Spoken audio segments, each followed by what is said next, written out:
esta mañana, después de haber tenido un amplio abanico conceptual y datos reales, tanto de Europa como de España y algunos países de América Latina, sobre la inversión socialmente responsable, pero seguiremos profundizando en lo que da esta tarde y mañana.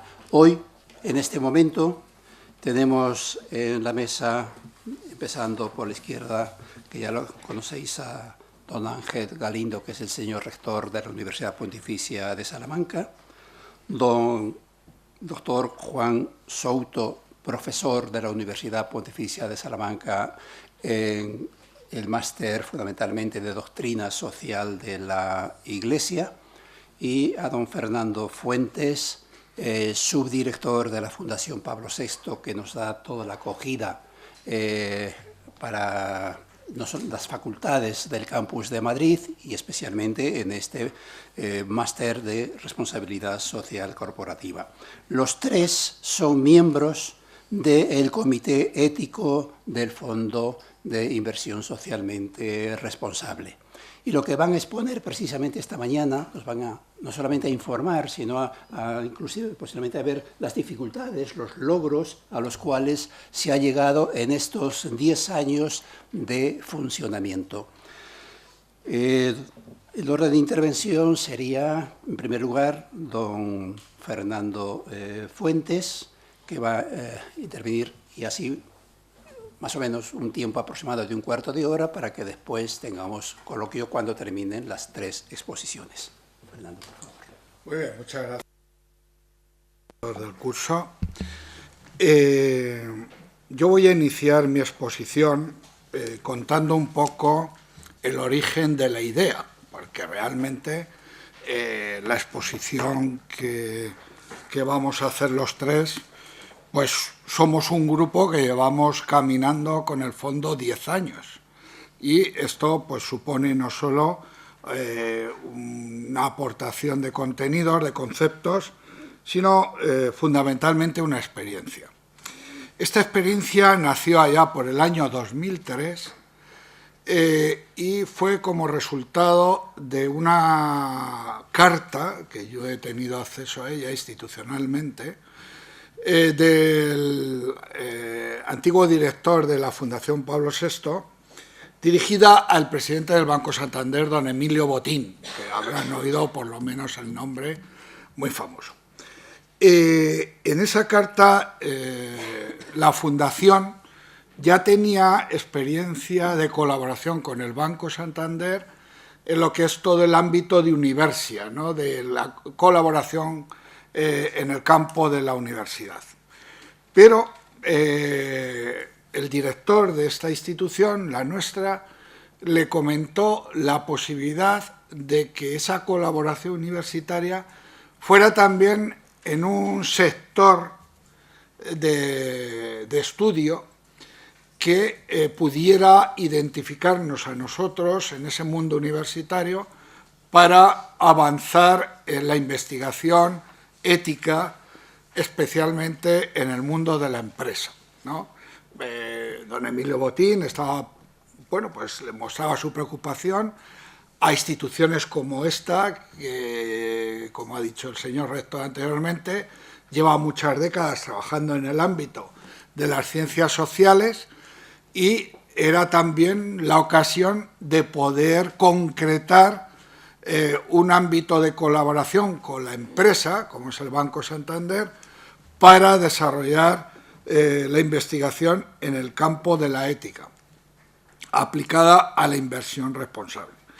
Y en esa carta, al final, bueno, pues le dice el director general de la Fundación Pablo VI, ponemos a su disposición un grupo de profesores que puedan colaborar con el banco en ampliar este estudio, y a partir de ahí se formaliza un seminario de pensamiento social cristiano aplicado al mundo de la inversión, al mundo de las inversiones éticas. Por tanto, este es nuestro punto de partida. Yo he tenido la suerte de estar esos 10 años acompañando al fondo y un poco por eso hablo desde ese testimonio. se puso en marcha este equipo de trabajo, este seminario, instituido ya de modo formal, incluso en un ámbito físico, para poder trabajar dedicados a la investigación ética. A partir de ahí y de esta colaboración institucional, ponemos en marcha qué tipo de colaboración podría hacer una institución que viene de las ciencias sociales, que se nutre de profesores normalmente de ética y de doctrina social de la Iglesia. ¿Qué aportación podría hacer este grupo, este equipo de trabajo, a un campo de la inversión responsable que estaba, bueno, en España no demasiado implantado ese campo? Sin embargo, en otros ámbitos, mundo anglosajón, en Italia misma, pues tenía una abundancia de productos de inversión responsable. Nosotros fuimos viendo otros ámbitos de estudio, cómo estaban desarrollando estas investigaciones, y al final nos encontrábamos con una cuestión, y era, se estaban imponiendo la inversión solidaria, la inversión de fondos solidarios, mucho más que la inversión con una inspiración ética.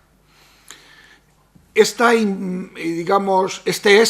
cierto éxito de la inversión solidaria estaba muy respaldada por las ONGs, por múltiples instituciones que veían el modo, por una parte, de adentrarse en banca ética, ahorro solidario, etcétera, y también, digámoslo así, el poder recibir unos ingresos de su colaboración con las instituciones de inversión colectiva y que, bueno, pues al final podía repercutir también en esa promoción de la institución en la vida social.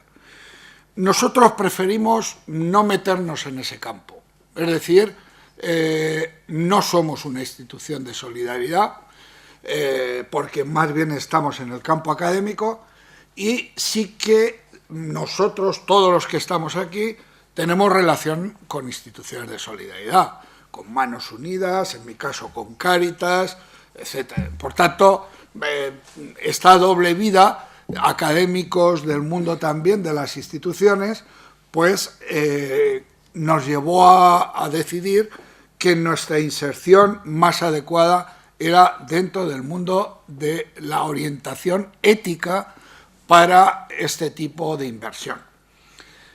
Esa opción nos diferenció notablemente del resto de instituciones participantes en este campo. De hecho, en España yo no conozco otro fondo de inversión ético con una orientación universitaria, una orientación de campo de investigación.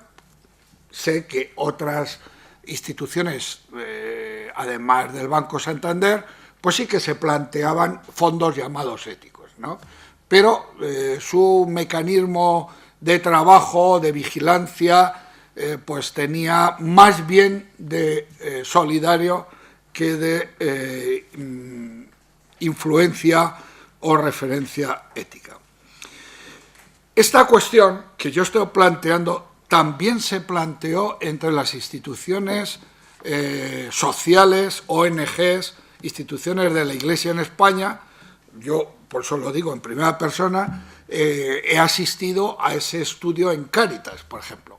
Cáritas, que recibe muchos fondos de donantes privados, de empresas, de colaboración de empresas, llegó un momento que tuvo que decidir, bueno, si aquí viene una empresa a decir que dona a Cáritas no sé cuánto dinero para fines sociales, pues tiene que saber si ese dinero, de quién viene. Se ha hablado antes de la transparencia, qué tipo de actuación tiene esa empresa.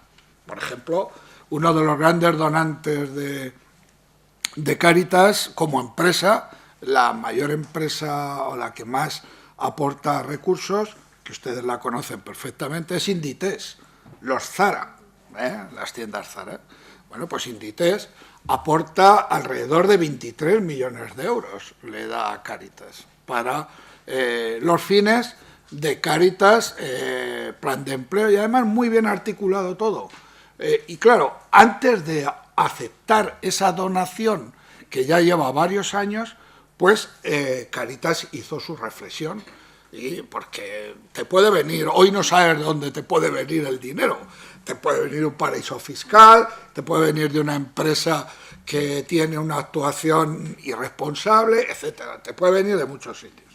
Bien, pues este debate, que vuelvo a repetir, lo tuvimos en el grupo de trabajo en el seminario, no es ni más ni menos que el mismo debate que se estaba haciendo en instituciones que nosotros conocemos perfectamente en primera persona.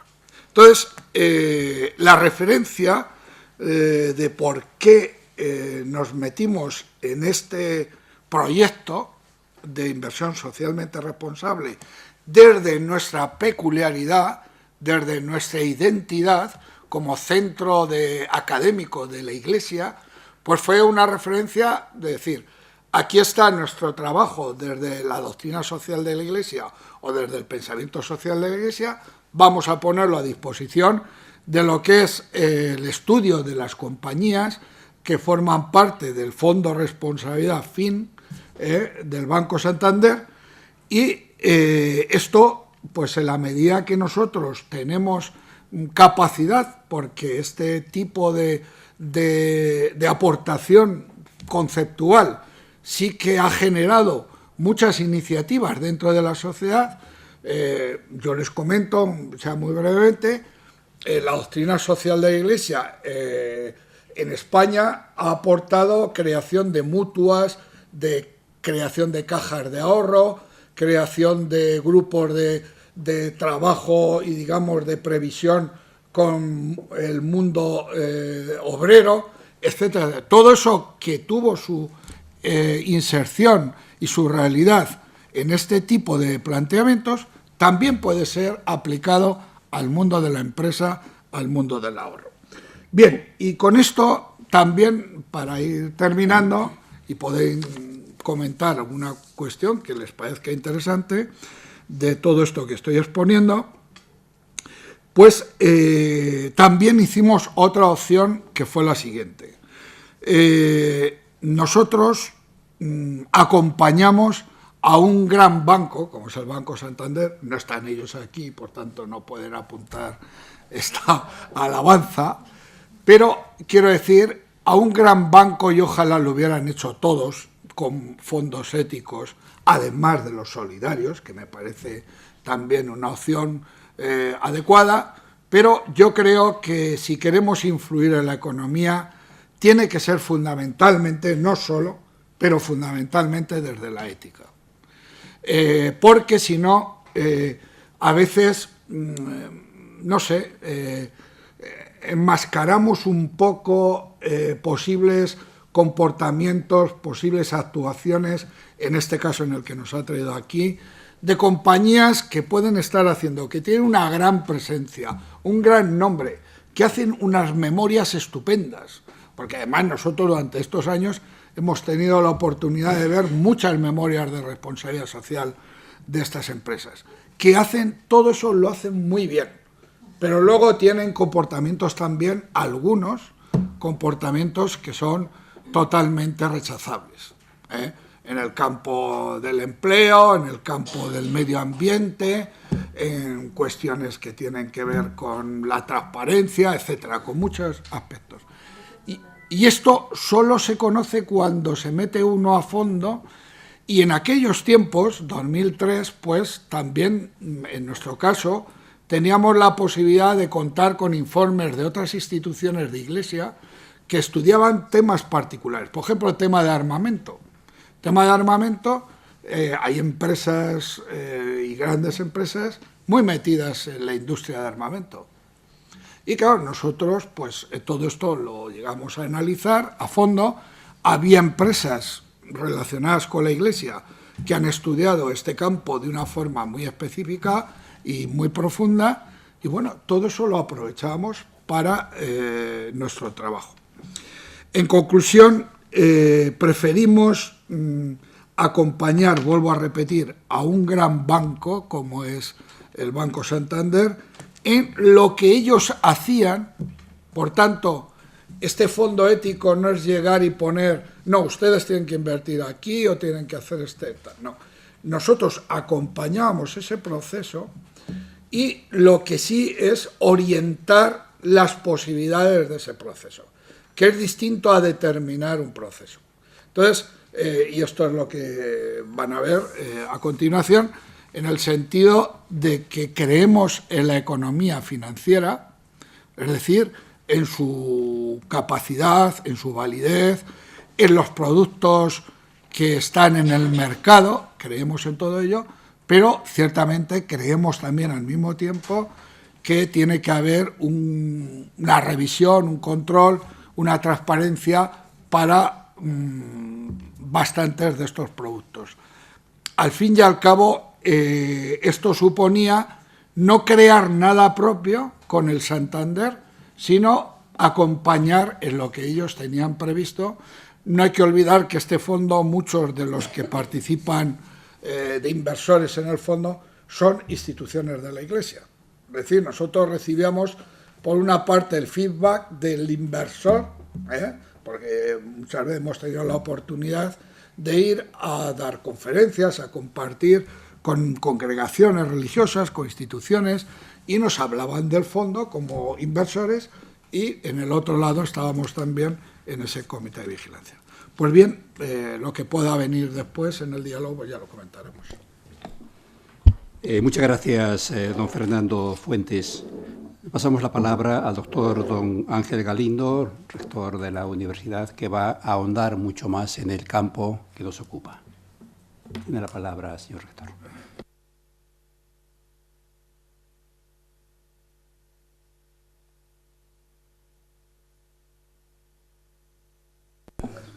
Ay, esta técnica. Bueno, pues buenos días. Bien, mi aportación se va a situar en el ámbito del horizonte de los valores que dan vida al fondo ético. Es más teórico porque lo que voy a proponer y exponer son los valores éticos, como ha dicho ahora Fernando, que es lo que da vida al fondo, los valores éticos que aparecen y que dan sustento a este fondo. Es decir, voy a intentar responder al porqué del fondo, no el para qué, sino el porqué, el trasfondo antropológico. Y os lo voy a exponer después de una introducción. Voy a hacer en un segundo momento alguna alusión a la responsabilidad social corporativa que está detrás del fondo, pero como ya Francisco Javier os ha hablado, voy a ser muy breve. En tercer lugar, voy a señalar los principios de la doctrina social de la Iglesia que están detrás del fondo. Y, en cuarto lugar, los principios éticos operativos del fondo, marcando los excluyentes y los criterios excluyentes, criterios valorativos. Algunos criterios excluyentes ha hecho referencia Fernando ahora con sus últimas palabras. Voy a empezar con un ejemplo. No hace muchos años, una gran empresa comercial, una gran superficie, estuvo vendiendo o vendía camisas cuyos botones estaban fabricados por niños de un país africano. Se hizo público, inmediatamente cayó la venta de esas camisas. ¿Por qué? Pues porque detrás latía un principio ético, que ese producto, esos botones, estaban hechos, fabricados por alguien que no debe fabricarlos, como son niños. Ahí detrás hay, por tanto, un principio no jurídico, sino un principio fundamentalmente ético. Esto es lo que voy a intentar exponer en mi breve presentación. El fondo ético, por tanto, que sirve de base de la reflexión, está fundado en la doctrina social de la Iglesia. La doctrina social de la Iglesia es la enseñanza de los papas sobre cuestiones sociales, económicas, políticas, familiares, etc. Y aparece lo que se llaman las encíclicas, documentos de estos papas. La aportación de la doctrina social a las cuestiones económicas, el concreto, al mundo de la inversión en bolsa, son valoradas por el magisterio social como opciones éticas, culturales y éticas, con repercusiones sociales, no tanto solidarias, como ha señalado muy bien Fernando. Y esto se plantea desde el final del siglo XIX, desde la Rerum Novarum, y de donde descubrimos unos principios, unos criterios de juicio, unas orientaciones para la acción, con la finalidad de cumplir con el deber de contribuir al progreso y al desarrollo. Por tanto, el fondo ético tiene una finalidad de tipo antropológico, la persona humana es lo central, y busca el desarrollo y el progreso de las personas y de los pueblos. El fundamento, por tanto, sobre el que se ha construido este fondo ético, y con su ideario, es el mismo que el de la doctrina social de la Iglesia, es decir, la valoración de la dignidad de la persona humana. La reflexión, por tanto, sobre los fondos éticos y la inversión socialmente responsable tiene su sentido desde la consideración de la dignidad de la persona humana, según nuestra manera de entender y de dar sentido a este fondo. En ese sentido, la persona humana es concebida como un ser libre, un ser racional. En términos teológicos y religiosos decimos que es imagen de Dios, pero en términos generales es un ser libre, un ser racional, que es el principio y el fin del orden económico y del orden político. Debe de ser el principio y el fin del orden económico y del orden político. Y nunca la persona puede ser considerada como un medio, como un instrumento. Es decir, no puede ser considerada como un esclavo, en ningún sentido. Bien, teniendo en cuenta esta visión introductoria, voy a hacer alguna referencia a la responsabilidad social corporativa que está también en este fondo ético. El fondo ético, de alguna manera, es una expresión de la responsabilidad social. Y desde aquí queremos dar respuesta a la situación económica actual, con todas sus corrupciones y con todas sus riquezas, con todas sus fortalezas y sus debilidades. Nos podríamos preguntar si existe solución a tantos desmanes occidentales como se han causado y orientales como se han causado en los momentos actuales, sobre todo en el ámbito de la crisis económica. Pensamos que sí, y uno de los medios es a través de la responsabilidad social corporativa. No quiero decir que la responsabilidad social corporativa solucione todo, pero sí es uno de los medios que puede ayudar para solucionar la crisis, solucionar muchos de los problemas que la economía y la política ha causado desde el siglo XIX hasta ahora. En las empresas, como saben, y en este caso voy a citar a Mater Magistra 408, en las empresas económicas son personas las que se asocian, es decir, hombres libres y autónomos.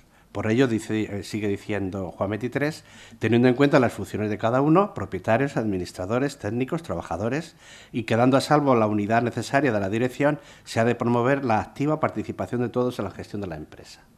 Pensamos que el fondo ético y los inversores que invierten en esos fondos van a tener la posibilidad de participar en la empresa y si no en la totalidad de la empresa, si pueden, mediante el contrato que hagan con el banco, pueden dirigir hacia dónde van sus dineros o pueden dirigir hacia dónde no deben de ir sus dineros. Por tanto, tienen una participación responsable o la posibilidad de una participación responsable.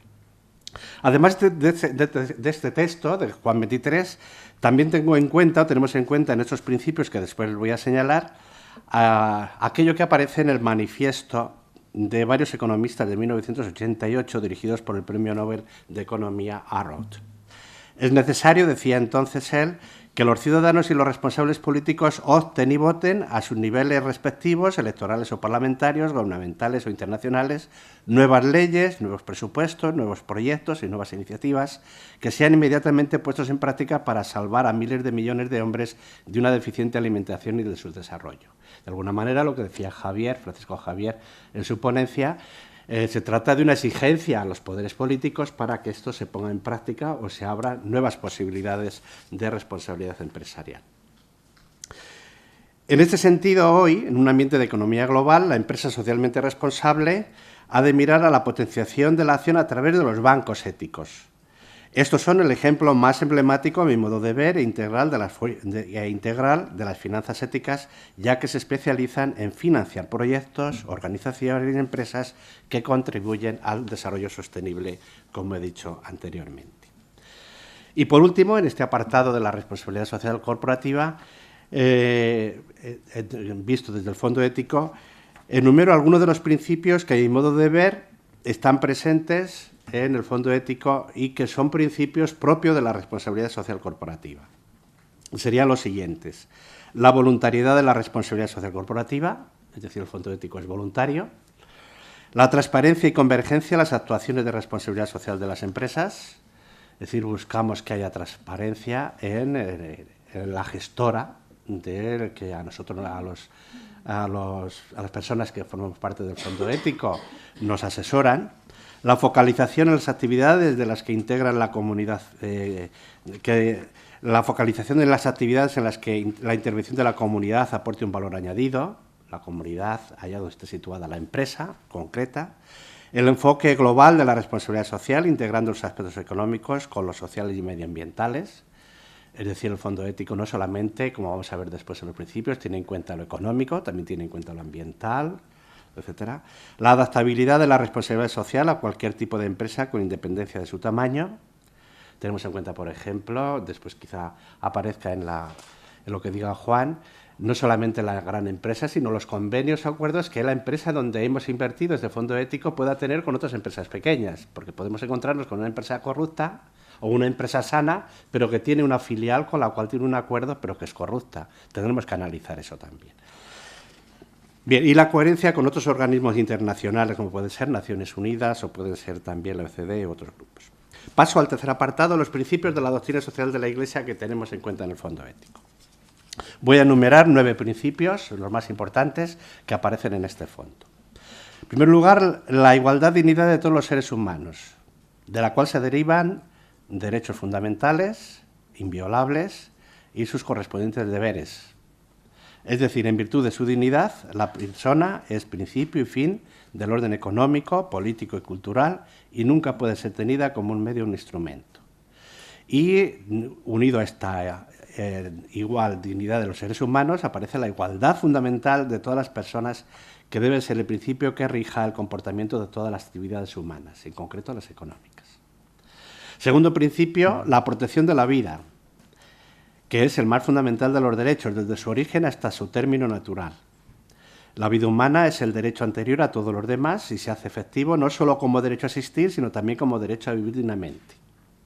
Después ya diré cómo uno de los criterios excluyentes pues, serán que aquellas empresas que promuevan el aborto, que promuevan la guerra, serán excluidas de nuestro fondo ético. El fundamento y el fin de la dignidad de la vida humana es Dios mismo. Toda manipulación e instrumentalización, todo desprecio o riesgo grave, todo atentado hacia la vida humana debe ser tenido como ofensa y, por tanto, sería excluyente, como diré después. Tercer principio, el respeto de la creación. Nuestro planeta, como casa común de la humanidad, es depositario de bienes comunes indispensables para el desarrollo y el crecimiento de la vida en condiciones dignas, tanto de una forma presente como de una forma diacrónica, es decir, pensando también en el futuro de las generaciones que vengan después. Cuidarlo, no degradarlo, no consumir sus recursos desmesuradamente son obligaciones morales y una garantía ineludible de la sostenibilidad de la vida con más justicia y equidad para todos los pueblos. De aquí van a surgir también otros criterios excluyentes y criterios valorativos que diré después. Cuarto, el destino universal de los bienes y la función social de la propiedad. Cuarto, destino universal de los bienes y la función social de la propiedad. Poseer bienes, ante todo los que aseguren una vida digna para cada una de las personas, es un derecho vinculado al derecho fundamental de la vida digna. Es decir, los bienes creados, también los del conocimiento, la propiedad del saber, la técnica, deben llegar a todos con justicia y equidad. El acceso a la propiedad de los bienes económicos y financieros debe hacerse por cauces legítimos y debe orientarse al bien común. Quinto principio, la promoción del bien común como conjunto de condiciones materiales que hacen posible a las personas y a las asociaciones el desarrollo más pleno de la propia vida. El bien común que no es la suma de los intereses de las mayorías, sin distinción de raza, sino el bien de todas y cada una de las personas, sin distinción de raza, de cultura o de continente. La actividad económica, la actividad financiera, la actividad industrial no puede desarrollarse en contra o al margen o con olvido del bien común. Sexto, el derecho al trabajo y a unas condiciones laborables dignas. Tendremos en cuenta, por ejemplo, en el fondo ético, si los trabajadores están bien tratados, maltratados, etc. El trabajo humano es una expresión elocuente de la capacidad y del derecho del hombre para integrarse de manera positiva y constructiva en la sociedad. El derecho al trabajo está vinculado al derecho de cada uno, hombre o mujer, a desarrollarse como persona. Séptimo, la empresa como comunidad de personas y de trabajo que cumple una función social. Entendemos que la empresa es una institución, una asociación con una función social, no solamente una función personal o al servicio de una persona. Las actividades de las empresas, además de legítimas, deben ser éticamente aceptables. Nuevamente, insisto, porque ha insistido también Fernando, en el fondo de nuestro fondo ético, detrás del fondo ético, hay una cuestión ética más que solidaria. Las empresas deben promover la participación y la corresponsabilidad de todos los trabajadores, empleados y empleadores, constituyendo una comunidad de personas y de trabajo. De ahí que sea importante y valoramos la gestión responsable de la empresa. Cuando analizamos una empresa, en la que vamos a decir a la gestora que invierta el fondo, dinero del fondo, tenemos que valorar si en la gestión de esa empresa es responsable o no es responsable. Teniendo en cuenta también que la rentabilidad no está solo en la eficacia económica o financiera, sino también en la forma como repercute en la sociedad y en la calidad del comportamiento de las personas que forman parte directamente o indirectamente de esa empresa. Octavo principio, el desarrollo humano debe ser integral, solidario y sostenible. El desarrollo auténtico no puede reducirse al simple crecimiento económico, un modelo ajeno a las exigencias del bien común, a la promoción integral de la persona, al cuidado del medio ambiente, fácilmente deviene en la tiranía del consumismo y, en definitiva, nos hace instrumentos y medios al servicio del consumo. Aquí hemos analizado, como se dirá también, muchas de las empresas que perjudican al medio ambiente y hemos tenido que excluirlas, precisamente porque lo que se buscaba es la finalidad económica del país origen de la empresa o de la misma empresa, pero no se tenía en cuenta el bien de la naturaleza y el bien que hacían las personas donde está situado ese tipo de empresa. Piensen, por ejemplo, en el Río de la Plata, ya que había una persona que es argentina, con las relaciones con Uruguay. Exactamente. La actividad, y noveno principio, el último, la actividad humana debe orientarse a la creación de condiciones para vivir en paz, exigencia de la naturaleza social del hombre y del bien común universal. Es decir, la paz es la aspiración suprema de la humanidad. Y no se reduce a la ausencia de guerra o a conflictos violentos, sino que se busca la paz a otros niveles. Bien, voy a hacer alusión ahora a los principios éticos operativos presentes en el ideario. Voy a señalar 6 y voy a ir diciendo, para ser más breve, voy a ir diciendo algunos criterios excluyentes aplicados a cada principio. El primer principio operativo es la protección de la vida humana. Es decir, no se realizarán inversiones en empresas cuya actividad atente contra la vida humana. Por ejemplo, criterio excluyente, no invertir en empresas que investiguen, manipulen con embriones humanos. No invertir en empresas que se dediquen a la fabricación o distribución de productos abortivos. No invertir en empresas que apoyen campañas de gobierno del tercer mundo para la esterilización de la población. O no invertir en empresas que apoyen directa o indirectamente a grupos terroristas. No voy a enumerar todos, pero voy a enumerar algunas de las cuestiones para no hacerme largo. Segundo principio operativo, el respeto a los derechos humanos. Es decir, no se realizarán inversiones en empresas cuya actividad no respeta los derechos humanos. Dicto algún criterio excluyente, no invertir en empresas que hayan sido sentenciadas de forma reiterada y sistemática por no cumplir las leyes laborales o de seguridad social, o que participen de forma significativa en una empresa que lo haya sido. Otro criterio excluyente, cuando una empresa alcance directo o indirectamente al menos el 5% de los derechos de voto de la participada, es decir, de la empresa pequeña. Bien, serán excluidas de las inversiones del fondo las empresas que están dentro de sentencias firmes de los tribunales en materia de seguridad e higiene del trabajo. Aquellas empresas que están en proceso jurídico, por estas razones, serían excluidas. Otro principio, otro criterio excluyente, no invertir en empresas que hayan sido denunciadas por prácticas de explotación laboral infantil, como el ejemplo con el que comencé. Otro, no invertir en empresas que promuevan el turismo sexual o que participen de forma significativa en el capital de una empresa que lo haga. Del tercer principio operativo, la defensa de la paz. No se realizarán inversiones en empresas que fabriquen y comercialicen armamento para la destrucción de los pueblos. Enumero 2 criterios excluyentes. No invertir en empresas que fabriquen o comercialicen armamento o productos y tecnologías de doble uso o que participen de forma significativa en el capital de una empresa que lo haga. O no invertir en empresas que produzcan componentes específicos de armamento o que participen de forma significativa en el capital de una empresa que lo haga. Cuarto principio operativo, el cuidado del medio ambiente. No se realizarán inversiones en empresas que atenten contra la naturaleza y provoquen el deterioro ambiental. También leo 2 principios excluyentes. Pueden ver estos principios en la web en algún otro momento. No invertir en empresas que hayan sido denunciadas por emitir sustancias que contaminen la atmósfera, las aguas o los suelos de forma grave o que participen de forma significativa en el capital de una empresa que lo haya sido. Otro, no invertir en empresas que exploten de forma no sostenible los recursos naturales o que participen de forma significativa en el capital de una empresa que lo haga. Quinto principio operativo, la protección y promoción de la salud. No se realizarán inversiones en empresas que atenten contra la salud, ni en aquellas que con sus actividades violen, lesionen o contradigan normas públicas o recomendaciones de la Organización Mundial de la Salud.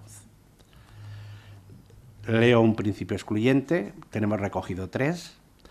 No invertir en empresas que se dediquen a la fabricación o distribución de tabaco o que participen de forma significativa en el capital de una empresa que lo haga o reciban un porcentaje significativo de sus ingresos por estas actividades. Y sexto principio operativo, la responsabilidad social de la empresa. La interpretación amplia del principio operativo lleva a una valoración de todas aquellas normas y actuaciones que definen una empresa como socialmente responsable. Analizamos también la empresa, la responsabilidad social, bien a través de sus códigos éticos o deontológicos o también a través de otros juicios que descubrimos en otras empresas que a la vez han hecho juicio valorativo de las mismas. Bien, y por último, criterios valorativos, muy brevemente. A cada criterio que hemos señalado antes corresponde una tabla de valores y de indicadores que son la base de la evaluación prevalentemente cualitativa de las carteras. Los criterios valorativos pretenden apoyar a aquellas empresas que tienen una marcada responsabilidad social en sus actuaciones. Por eso se recomendará la realización de inversiones de manera preferente en las empresas cuyo comportamiento desarrolle los rasgos de la responsabilidad social y respondan a los principios éticos formulados en el código ético que he señalado antes. Tenemos recogido 9 criterios valorativos, leeré algunos solamente. Se valorarán las actuaciones empresariales comprometidas con el desarrollo y las economías de países del tercer mundo, por ejemplo, a través de la formación de poblaciones autóctonas, formación de cuadros de gestión, grupos de personas de gestión, promoción de la población en general para la adquisición básica de conocimientos para poderse valer por sí mismos, etc. Se valorarán las actuaciones... Ahora me entero que está puesto ahí, eso pues, entonces voy terminando ya. Es muy listo este hombre. Se valorarán las actuaciones empresariales que reflejen preocupación y compromisos ciertos respecto a los padres trabajadores, tanto en los procesos de maternidad como en la educación de los hijos. Se valorarán las empresas que contribuyan voluntariamente a la mejora del bienestar social. Se valorarán las empresas que contribuyan a lograr una mayor transparencia informativa en todos los ámbitos de la actividad. Bien, y leo ya el último, se valorarán las empresas que desarrollen e impulsen tecnologías que promuevan la sostenibilidad medioambiental, maquinaria para reciclaje, generadores de energía renovable, no contaminante o sistemas de producción de la contaminación. Bien, resumiendo todo lo que veis ahí y lo que yo os quería decir, el fondo ético tiene detrás un pensamiento, tiene una forma de ver la vida. Esa forma de ver la vida fundamentalmente es antropológica y humanística, donde la persona es el centro de todo. Y la documentación la tomamos de la doctrina social de la Iglesia, del pensamiento social y de los valores éticos. Es decir, no solamente nos fijamos en la doctrina social de la Iglesia, aunque sea el punto de partida, sino que tenemos también en cuenta los criterios éticos de ética general, ética global. Y para ello, pues estamos los 5 componentes, asesores técnicos, 3 de los cuales les ven aquí, pero que colaboran con nosotros otros 2. Solemos tener reuniones, ahora quizás se lo diga Juan, cada 3 meses aproximadamente, y vamos analizando una por una las empresas que queremos que formen parte del fondo ético. Muchas gracias. Muchas gracias. Hemos visto el para qué, el origen y todo, el por qué, los valores, los principios, etc. Y ahora vamos a ver y profundizar un poco el cómo y a dónde nos lleva todo esto. Para esto, el doctor Juan Souto tiene la palabra. Tenéis ahí la página web de todo lo que el doctor Ángel Galindo ha dicho y las bases fundamentales. Publicaciones instituto-social-leon13.org. Eso iba a decir. Bueno, buenos días a todos, gracias, Pancho. Y todo lo que ha dicho don Fernando y nuestro rector, toda esa parte, todo eso se materializa en un documento que es público en esta página web, Instituto Social León 13, que también reside en esta casa, la Fundación Pablo VI. En publicaciones hay una pestaña con fondo ético. Pues en fondo ético, ahí está, perdón, volvemos para atrás.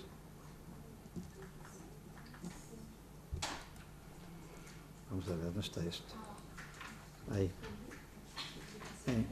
Fondo ético, publicaciones fondo ético. Y en fondo ético, ahí se explica el origen del fondo y en este archivo está todo el documento que acaba de explicar nuestro rector y el origen y el génesis que explicó en primer lugar. Este documento es público y, por tanto, tenemos la versión del año 2007. Probablemente habría que meterle algún repasito más, pero ya encuentran todo. Como ven, hay un preámbulo, principios de la doctrina social de la Iglesia, ahí aparece todo ello, los criterios excluyentes, primer principio operativo, el principio, no se realizaron inversiones, criterios excluyentes correspondientes, tal, viene todo desarrollado. Y al final, porque no volveré a este documento, y en la parte final, indicadores y fuentes de verificación. Entonces, todo lo que se utiliza sobre la protección de la vida humana, repetimos, los criterios, indicadores y fuentes de verificación. Es decir, este es un documento público que ustedes pueden encontrar ahí perfectamente. Bueno, entonces vamos a mi parte. Bien, lo que yo tengo que decir es más bien de metodología, procedimiento, es mucho más sencillo, es instrumental. Entonces, no hacía falta.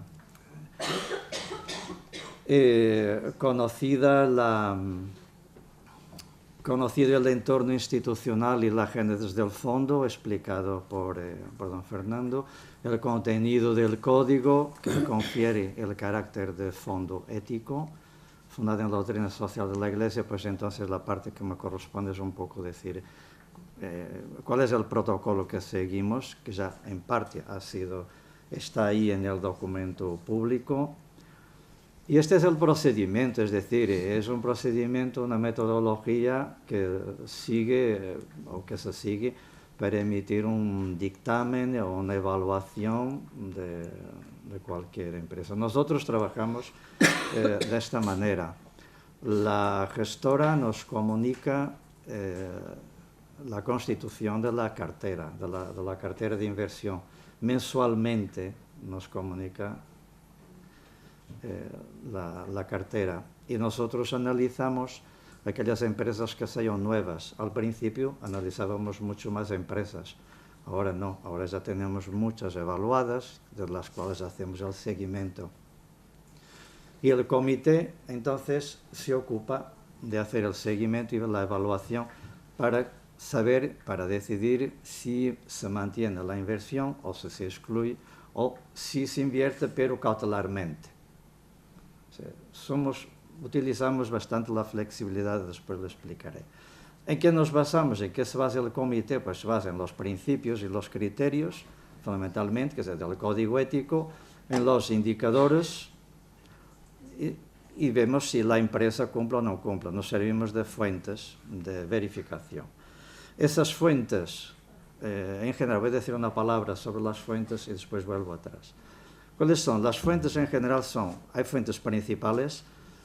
Utilizamos bastante la calificación aportada por la red EIRIS, porque es una fuente muy sistemática, muy actualizada, sobre más de 3.000 empresas que tienen evaluación realizada. Está integra todos los índices de Dow Jones de sostenibilidad y también los distintos índices del FTSE4Good. Entonces, es una red bastante potente de información y de evaluación, que se nutre a su vez de otras agencias evaluadoras y de organizaciones, informaciones de organizaciones especializadas en distintas cuestiones. Por ejemplo, los ítems que utiliza EIRIS para evaluar son medio ambiente, sostenibilidad ambiental, gestión ambiental, etcétera, derechos humanos, prácticas de soborno y corrupción, salud y seguridad laboral y buen gobierno. Como ven, nuestro código ético va un poco más allá de estos índices, de estos indicadores, de estos ítems de EIRIS. ¿Por qué? Porque es una aportación específica que hacemos a un código ético desde la doctrina social de la Iglesia. Entonces vamos bastante más allá de los ítems que utiliza EIRIS. Pero es una fuente potente que utilizamos para la evaluación.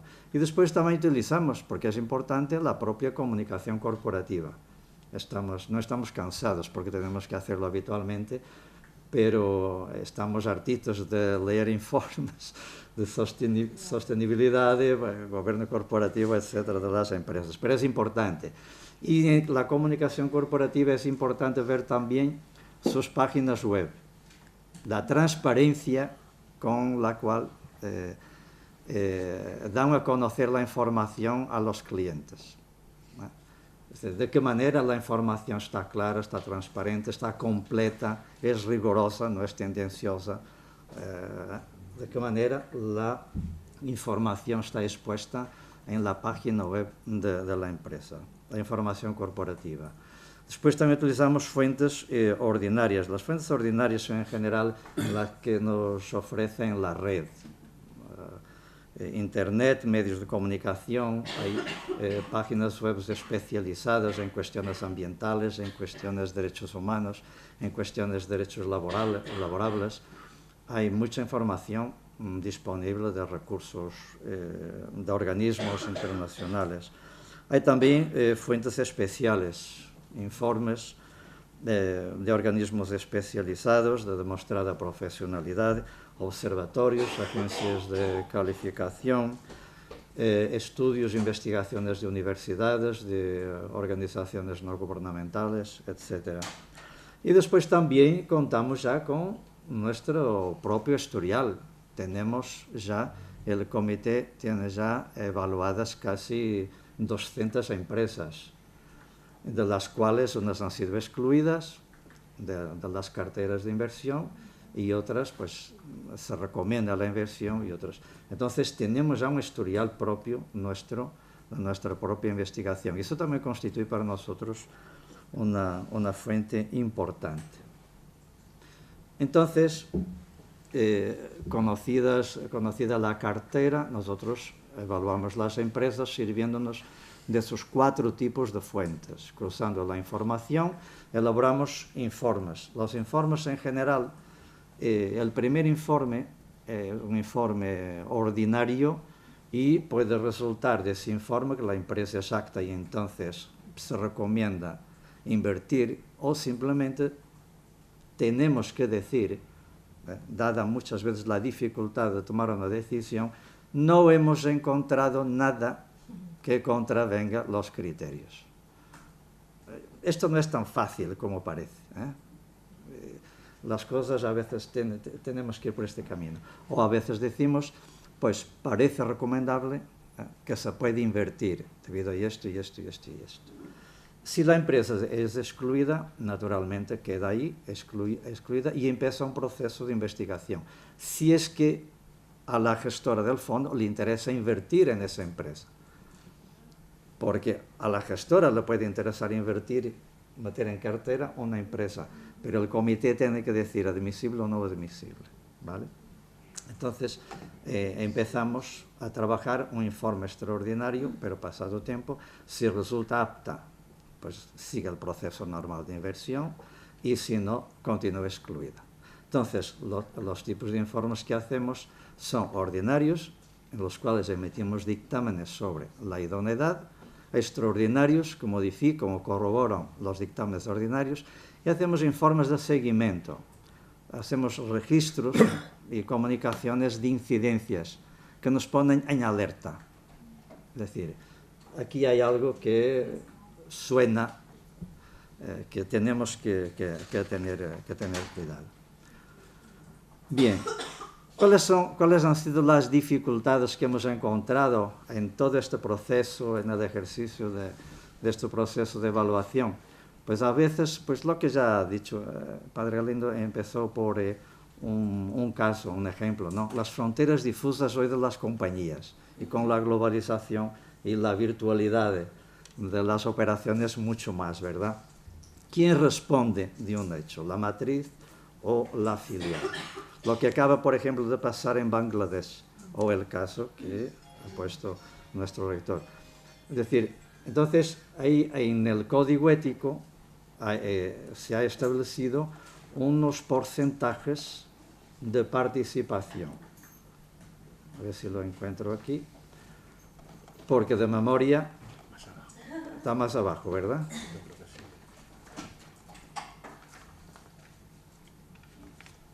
No, creo que más arriba, ¿no? Vamos a ver. Sí, vamos a ver. Cuando, mire, aquí está, ¿no? A los efectos de este diario se fija como criterio de participación significativa cuando se den alguna de estas presentes circunstancias.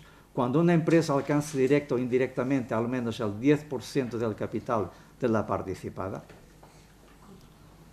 es decir, cuando se implica a una empresa, si es una filial, si es una matriz, entonces hay establecido un porcentaje de participación, tanto en el accionariado como en la cuestión de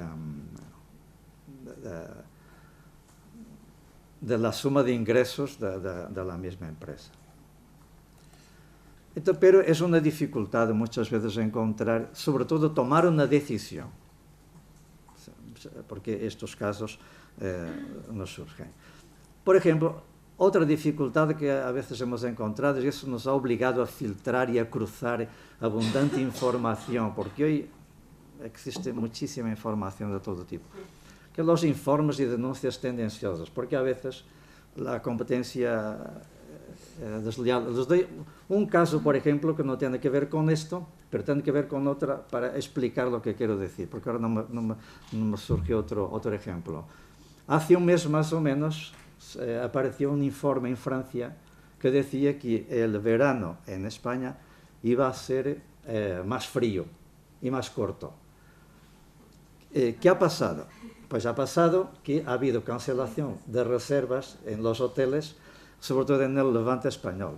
Porque al final, ¿qué es lo que pasa con ese informe? Pues se desconfía que era un informe tendencioso, competencia desleal. Y a veces nos encontramos con informes y denuncias, pues muchos informes y denuncias que están un poco sesgados o no obedecen a criterios científicos, objetivos, sino que tienen un cierto sesgo de competencia. O la propia empresa. O la propia empresa, etcétera, etcétera.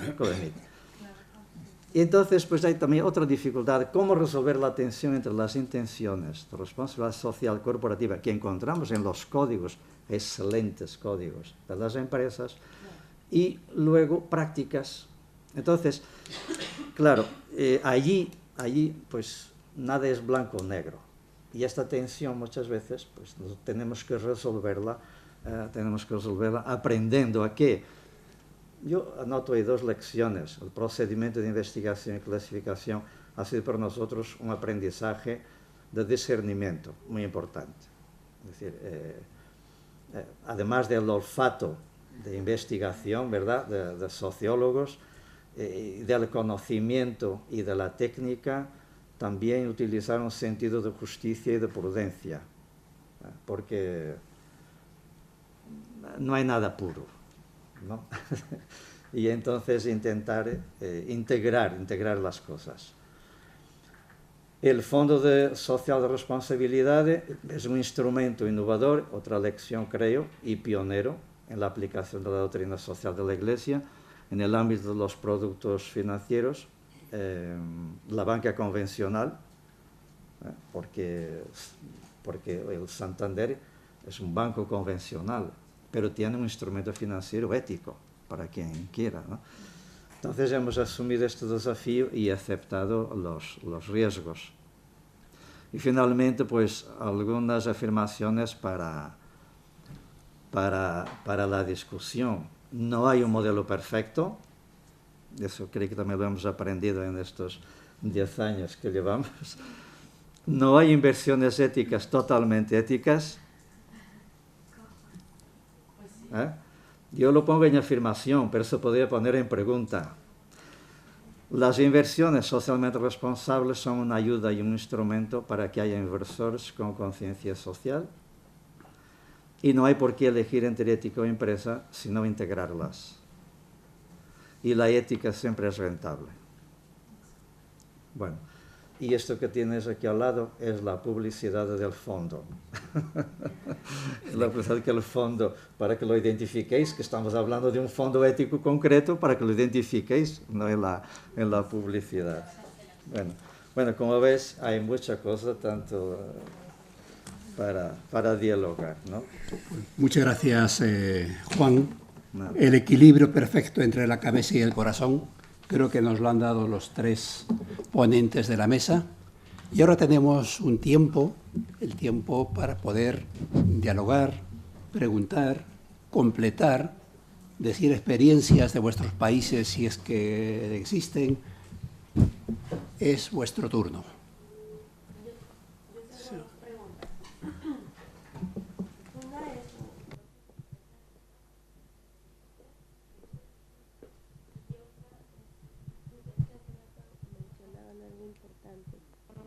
Si hay uno de sus criterios, ¿sí me escucho? Uno de sus criterios de derechos humanos es a esas personas, las empresas que hayan tenido una denuncia o prácticas de explotación laboral infantil, etcétera. ¿Qué pasa cuando una empresa tiene este tipo de problemas en el pasado? No puede nunca más entrar a un fondo ético, o hacen una reevaluación de qué está haciendo en el momento, qué prácticas tiene, cómo es que la empresa puede volver, a poder, o sea, si es posible que participe, o ya por una falta que haya hecho en el pasado jamás puede participar en este fondo. Son esas 2 preguntas.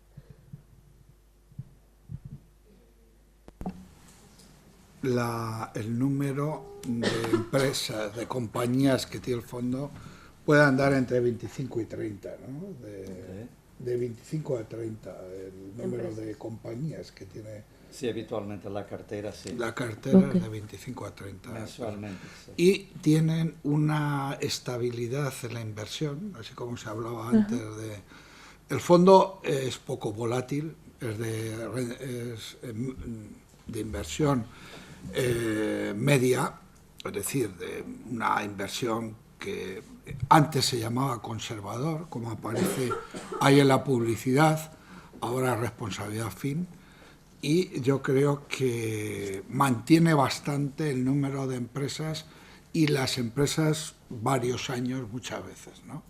Puede haber un 20%, un 30% de esas compañías que se renueven cada año.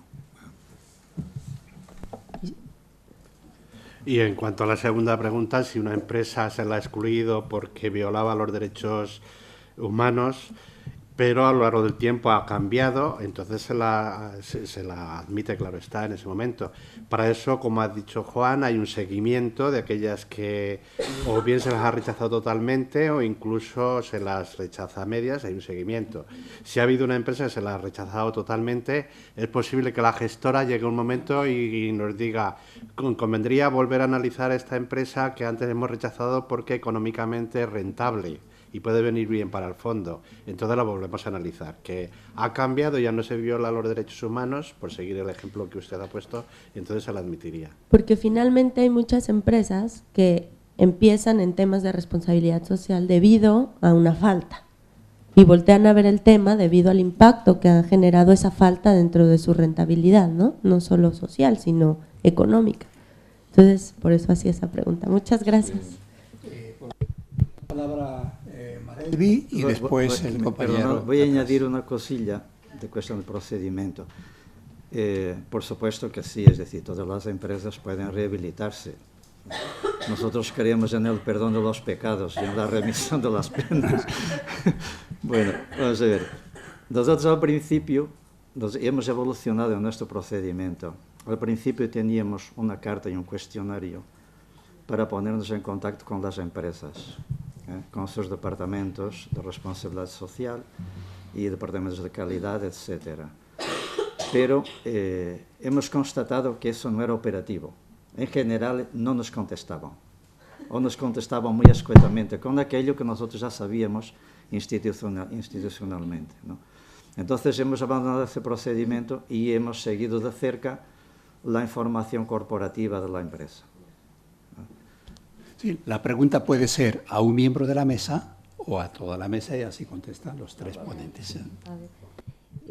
Pues es para alguno de los integrantes de la mesa. Es con respecto al fondo. ¿El fondo tiene cobertura solamente en España, en Europa, o tiene alguna otra cobertura de tipo geográfico? Es una pregunta.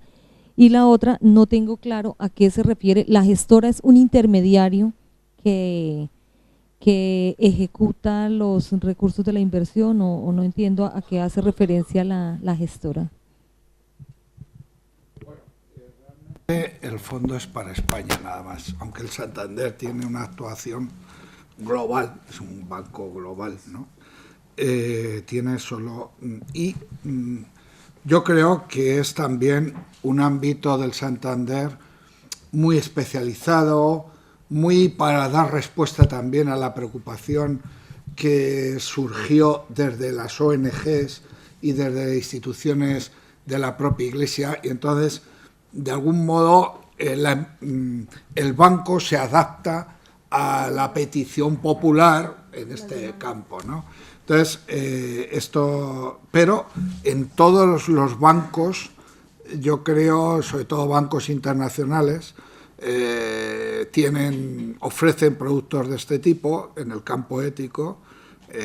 Aquí en España pues hay presencia de bancos franceses, italianos, etcétera, y tienen esta oferta que llaman ética, tampoco nos podíamos meter más, ¿no? Y de la segunda cuestión que ha planteado. La gestora es un órgano puramente, digamos, de aplicación de la inversión. Sí, ejecutor. La gestora tiene una cuestión que también ejecuta, digamos, esa inversión teniendo una guía. Nosotros le proporcionamos una lista de las empresas que hemos estudiado y en esas empresas hay una calificación de si es rechazable esa empresa y cuenta, por tanto, hasta que tenga un cambio de opinión el grupo sobre esa empresa, y ya no necesita consultarnos. Si ve la lista y ve que están, porque la gestora entra y sale, ¿no?, de las inversiones. Entonces, puede tener ahí un historial, si le conviene. Si es nueva, porque no ha habido ningún informe sobre esta, entonces sí que nos consulta. Y si va a ser posible, tiene pensado, a veces nos dice, la reunión que tenemos, pues nos dice, tenemos pensado invertir en estas empresas. Nosotros pues ya, en fin, opinamos, ¿no? Perfecto. ¿Y atrás, por favor? Sí, era casi una precisión y un par de preguntas, aunque una ya está medio contestada. La precisión pregunta no lo sé, porque en 2 o 3 ocasiones han comentado la diferencia entre fondo ético y perdón que tengo la garganta hecha polvo, y fondos solidarios como si fueran dos cosas distintas. Yo soy el presidente de la Comisión de Control del Plan de Pensiones Santander Empleados.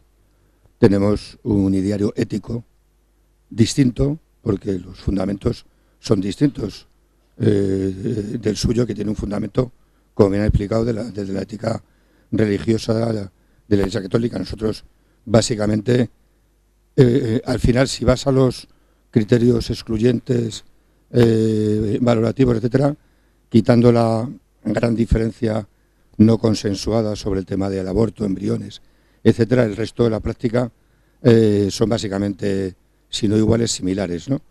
Nosotros le damos más importancia a todo el mundo laboral, pero porque somos los empleados del banco, ¿no? Entonces, lo de la diferencia entre ético y solidario me llama un poco la atención en el sentido de que también es decir, la ética no es una cosa solo vinculada al ideario religioso, sino es decir, nosotros no somos un fondo solidario, somos un fondo ético distinto, desde una óptica distinta, ¿no? Y luego tenemos un par de preguntas. Uno, si invierten en deuda pública, y si invierten en deuda pública, ¿cómo aplican los criterios? Porque uno de los problemas que tenemos nosotros desde nuestra perspectiva es los países con pena de muerte, hablando claramente, que es un poco la gran discusión, si se invierte en deuda pública, de cómo se valoran. Y la siguiente pregunta era lo del diálogo con las empresas, que ya lo han contestado. Nosotros sí que, de momento, aunque es verdad que la mayoría no responden, algunas sí, antes de desinvertir, en la revisión periódica que hacemos, mandamos una carta para ver si corrigen, no corrigen, explican, amplían la información respecto a lo que ha saltado, bien por la fuente de Iris, que es la misma, la imagestora, o bien por noticias que nosotros podemos recabar, pero antes de desinvertir sí que estamos empezando a dialogar con las empresas, y ya hemos tenido un par de casos en los que o bien nos han explicado suficientemente de forma acreditada que era errónea la información que tenían, o bien han rectificado, con lo cual, de momento, siendo verdad que la mayoría no responden, tiene su cierta utilidad, ¿no? Gracias. Comentaré la parte de solidario y ético. Cuando surge este fondo, muchas instituciones, ONGs de inspiración cristiana, católica, o instituciones oficialmente de la Iglesia, como el caso de congregaciones religiosas, quieren depositar sus ahorros con una conciencia de este tipo, ¿no? Entonces, ahí es donde la respuesta que les dan las comercializadoras es una respuesta normalmente de fondos solidarios, normalmente. Sabiendo yo la identidad, he hablado de fondos éticos, es que en el campo nuestro solo hay de éticos debe haber, pues, como usted bien dice, en otros ámbitos, y los hay, ¿no? Pero en el campo nuestro, que había muchos que querían depositar sus ahorros, solo hay Entonces, y luego la práctica, las instituciones ONGs que conocemos, sí que su modo de acercamiento a este mundo de la inversión responsable es un modo de valoración ética respecto a, pero no de análisis ético.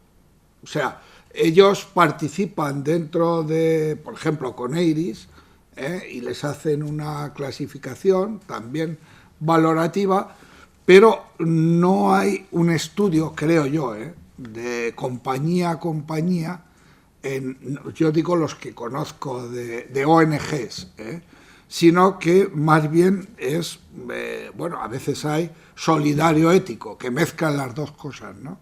Pero habitualmente en aquel tiempo fue un método de decir, vamos a meternos en este tipo de fondos, hablo de Cruz Roja, hablo de Cáritas, hablo, en fin, las grandes ONGs participaban más en estructuras solidarias que en estructuras éticas, ¿no? Esa es la información que yo tengo.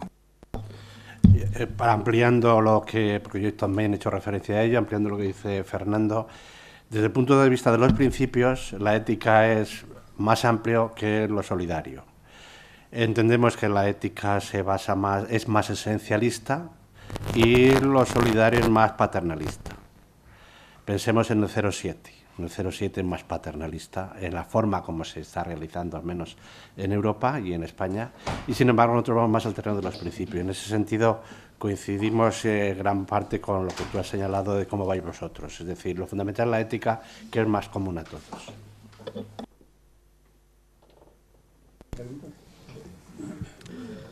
Bien. Sí, lo va a decir ahora. La deuda pública, nosotros en principio, primero, el fondo es fundamentalmente de deuda pública. Es un fondo muy cercano a otro parecido que tiene el Banco Santander, 90-10. Entonces, todo lo que es deuda pública o lo que es nosotros una inversión pública y privada, corporativa, sí. En general no analizamos. Nosotros nos concentramos en la renta variable. Es un fondo poco especulativo, tiene en torno a un 10%. La cuestión del intercambio entre el comité y las empresas, la interacción puede ser fructífera. Pero a medida que hemos visto que las empresas han cuidado y cada día cuidan más su propia información corporativa,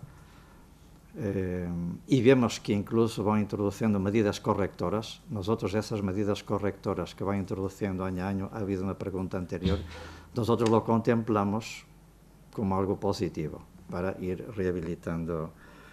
Yo también quería decir algo sobre el Fondo Solidario. El Fondo Solidario no es que sea mejor o peor que el Fondo Ético sea mejor o peor. Los dos son diferentes, no son opciones, evidentemente, como acaba de decir. El Fondo Solidario me parece que focaliza más la acción social, es decir, el reparto de beneficios solidarios entre empresas. Y el Fondo Ético está más determinado por un código de obligado cumplimiento. Lo que no excluye que el Fondo Solidario tenga también su código, y efectivamente. Lo que pasa es que en los últimos años el concepto de Fondo Solidario y Fondo Ético ha evolucionado mucho, quizá más el Fondo Solidario que el Fondo Ético, me parece, un poco por lo que he leído de la historia de las inversiones, ¿no? Lo que sí yo creo que es importante, ya se ha dicho aquí, es que existe un déficit tremendo, lo ha dicho Francisco Javier, hay un déficit tremendo de cultura de inversión ética y que eso hay que trabajarlo muchísimo, ¿no? En realidad yo quería saber si han tenido ciertas experiencias o qué mecanismos tienen para el caso de cuando deciden invertir en una empresa o en una organización, y bueno, la evaluación inicial es positiva y como da para invertir, pero después a lo largo de la implementación o cuando ya una vez se invierte, la empresa fracasa en algunos puntos o demuestra que tuvo algunas fallas, puede pasar que tenga cierta corrupción o cosas así, sí. ¿Qué mecanismos tienen una vez que ya invirtieron en ese? ¿O qué podría pasar? Nosotros hacemos un informe ordinario y decimos a la gestora, que es la que se encarga de decir en qué carteras, en qué empresas es rentable invertir y si puede invertir o no puede invertir. Es decir, eso pertenece a la gestora, ¿verdad? Nosotros hacemos el informe ordinario y decimos, pues parece que se puede invertir o inviértase cautelarmente, pero nosotros no abandonamos la empresa, siempre hacemos seguimientos, comunicaciones, incidencias. Entonces, no abandonamos una empresa después de un informe ordinario, no, siempre estamos... Le voy a poner un ejemplo. Sí, Fernando. Una empresa multinacional que tiene 100.000 empleados, viene de pronto, quiere hacer una reforma en su empresa y suceden más de 50 suicidios en varios años por, según el sindicato de la empresa, por las actuaciones de la compañía, de las decisiones que ha tomado, etc. Bueno, entonces, todo eso sucede después de que esa empresa ya formaba parte del fondo varios años, y entonces hay que estudiar con un informe extraordinario cómo va evolucionando este hecho, ¿no? Y los organismos que van tomando posición respecto a este hecho. Porque, como decíamos anteriormente, a veces, por ejemplo, un sindicato es un instrumento, la opinión pública es fundamental para mover todo esto, ¿no? Entonces, sobre todo, claro, hay que tener en cuenta, por eso, tal como ha acabado Juan, es bastante ilustrativo. Ni es blanco ni es negro. En empresas que tienen 200.000 empleados en todo el mundo, como puede ser Siemens, ¿no? Y se estudia sus prácticas en diversos ámbitos del mundo y los casos de corrupción, que aquí hay mexicanas, ¿no? Por lo que oigo. Entonces, bueno, pues todo esto en la prensa mexicana está al día, sale, hay denuncias y tal, pero claro, hay que estudiar a fondo porque estamos hablando de una empresa de 200, 300.000 empleados, ¿no? Entonces, nosotros somos realistas en cuanto a que, si no, el fondo no puede invertir en ninguna. Claro, entonces, ¿qué es de lo que se trata? Es de ver si están poniendo los medios. De hecho, este caso está siendo estudiado y a partir de esas denuncias que le van multiplicando en diversos lugares, empiezan a situar un código de transparencia respecto a este tipo de comportamientos. Y eso, vamos, en los últimos informes que hemos trabajado, va por ahí el caso, ¿no? Por decir, entonces, esta es la cuestión de la dificultad y, bueno, por otra parte, la economía, esta es la economía real. No, por eso decía yo antes que no somos creadores de nada, porque si nos inventamos nosotros una economía que no existe en ningún sitio, la podemos calificar de positiva, muy buena, pero no existe, ¿eh?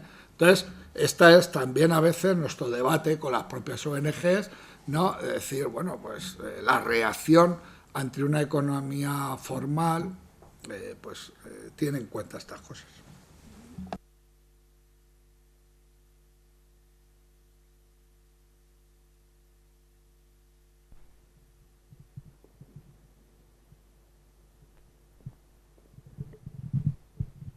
Mi pregunta es, ¿cuáles son las empresas que tienen ahorita en el fondo? Algunos ejemplos que sean como los más significativos o más fuertes para ustedes.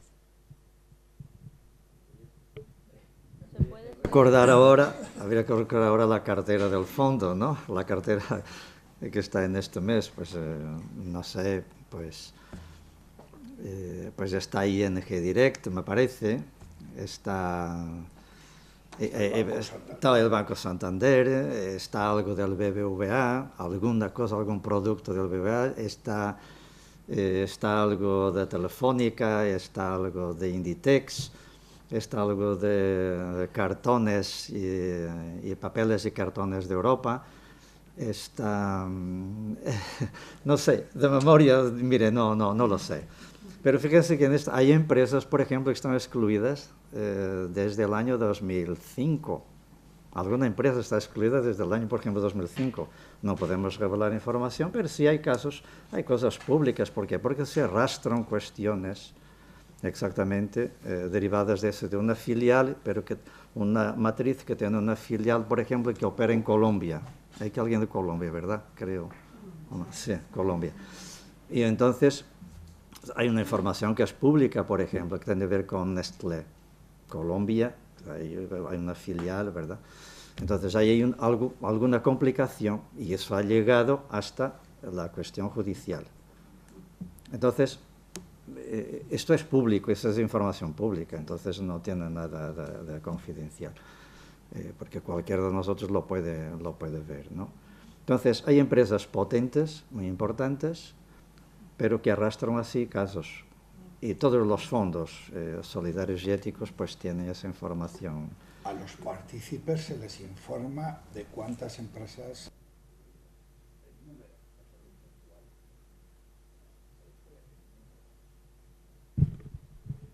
En ese mismo orden de ideas, de pronto, digamos que lo que hemos visto que está pasando en los últimos años a nivel mundial es que las grandes compañías, las que tienen unas políticas de responsabilidad social, diríamos, fuertes, pero cuando las van a aplicar en sus filiales, sobre todo en los países emergentes, es donde hemos visto que se falla mucho.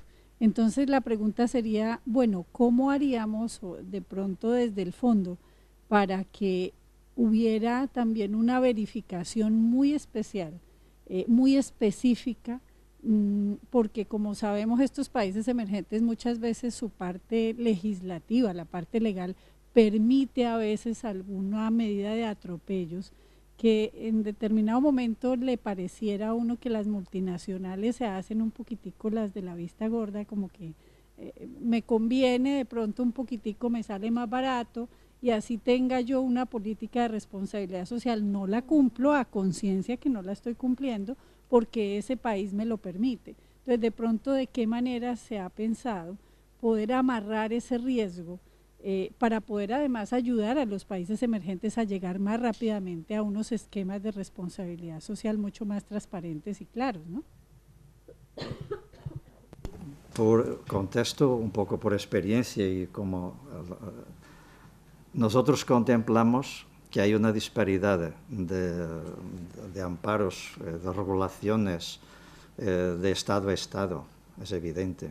En cuestiones, por ejemplo, medioambientales, muy diferentes. A veces nos encontramos con que una empresa se instala y opera legalmente, con todas las garantías o regulaciones públicas, pero que las poblaciones afectadas discrepan.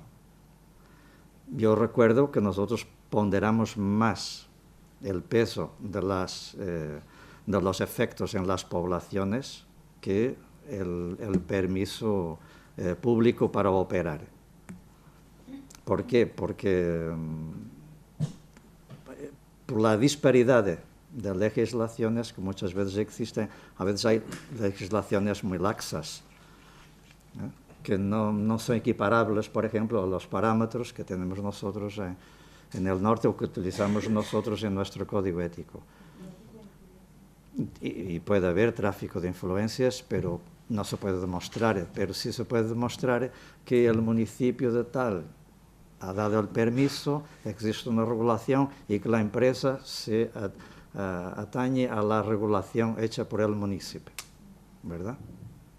Pero las poblaciones afectadas por la construcción de una presa o por la apertura de una carretera o por la explotación de una mina de lo que sea, pues la población reivindica los derechos sobre unas tierras que les han sido arrebatadas y la empresa muchas veces no repone